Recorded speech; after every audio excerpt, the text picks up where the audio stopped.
যখন কোন বান্দা সূরা ফাতিহার একটা করে আয়াত বলে আলহামদুলিল্লাহি রাব্বিল আলামিন, সঙ্গে সঙ্গে আল্লাহ জবাব দিয়ে বলেন হামিদানি আবদি, বান্দা তুই আমার প্রশংসা করলি।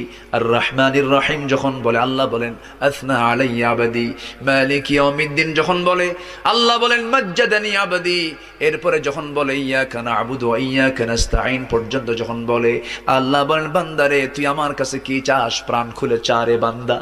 ইহদিনাস সিরাতাল মুস্তাকিম থেকে শুরু করে নিয়া ওয়ালাদ-দাল্লিন পর্যন্ত যখন বান্দা বলে তখন আল্লাহ বলেন বান্দা নামাজের মধ্যে এমন প্রেমের খেলা খেললি, বান্দা তুই যা চাইলি সব আমি আল্লাহ কবুল করলাম।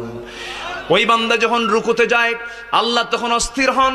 ওই বান্দা যখন সিজদায় যাওয়ার জন্য প্রস্তুতি নাই, সমস্ত ফেরেশতাকে ডাক দিয়ে বলেন ও ফেরেশতারা, এই বান্দাগুলো আমাকে দেখলো না, রাসূলকে দেখলো না, কোরআনকে দেখে হাদিসকে বিশ্বাস করে আমাকে খুশি করার জন্য তার সবচেয়ে সম্মানজনক